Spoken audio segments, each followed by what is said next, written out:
এক লোক সাহাবী খালিদ ইবনে ওয়ালিদ রহমতুল্লাহ আলাইকে খুব গালিগালাজ করলেন, অন্যায়ভাবে কিছু অন্যায় কথা বললেন।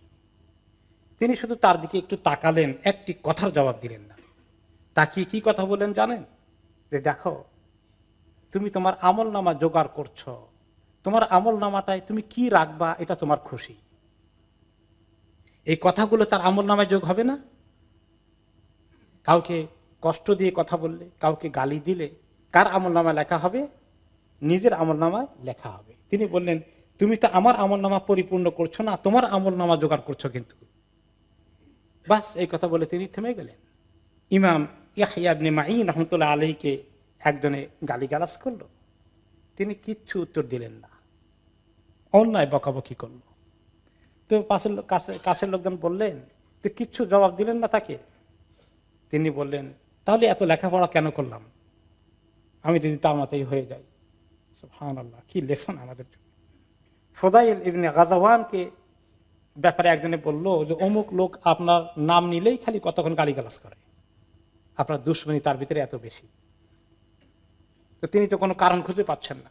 তো তিনি বললেন, তাকে যে লোক তাকে এই কাজের জন্য উৎসাহিত করে তার রাগ উঠিয়ে ছাড়বো। কেমনে তার রাগ উঠাবো? যেই লোক তাকে দিয়ে এটা করায় তার রাগ উঠাবো আমি, তাকে তার রাগকে বাড়িয়ে দেব। শুধু আমি এই কথা বলবো, গফারাল্লাহু লাহু, আল্লাহ তাকে মাফ করে দিন। আর এতে করে যে তাকে উৎসাহিত করেছে সে প্রচন্ড কষ্ট পাবে, রাগের মধ্যে পড়বে। তখন বলল, কে তাকে এত উৎসাহিত করলো আর তার রাগ বেড়ে যাবে তোমার এই কথার কারণে? তিনি উত্তর দিলেন, শয়তান। শয়তান তাকে দিয়ে এগুলো করায়। আমি ওই লোকটাকে বলবো আল্লাহ তোমার মাফ করে দিক, আর শয়তানের রাগ কষ্ট দুঃখ অনেক বেড়ে যাবে তাতে। আর যে সুন্দর এক্সাম্পল এসেছে, আলী ইবনে হুসাইন, ইমাম হুসাইনের ছেলে আলী, যার নাম ছিল জয়নুল আবেদিন, যার উপাধি ছিল, তিনি একটি হাদিস বলেছেন যে কিয়ামতের দিন আল্লাহ তাআলা ডেকে বলবেন, যারা উঁচু মর্যাদার অধিকারী তোমরা সবাই এদিকে চলে আসো,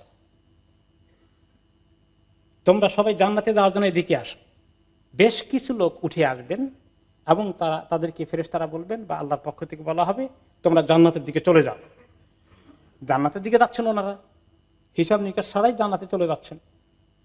ফেরেশতারা বলবেন, কোন দিকে রওনা হয়ে গেলেন সবাই, হিসাব নিকাশ তো এখনো হয়নি। তারা বললেন যে আমরা তো জান্নাতে যাব। হিসাবের আগেই জান্নাতে যাবেন কেমনে? হ্যাঁ, আমরা অবশ্যই হিসাবের আগে জান্নাতে যাব। তাহলে বলো যে হিসাবের আগে জান্নাতে যাওয়ার জন্য আপনাদেরকে পারমিশন দেওয়া হয়েছে, কি কারণে বলেন তো, আপনারা কারা? বলেন যে আমরা হচ্ছে ওই লোকগুলো যাদেরকে আল্লাহ তাআলা অতিরিক্ত মর্যাদায় ভূষিত করেছেন। কিসের এত অতিরিক্ত মর্যাদা তোমরা পেলা?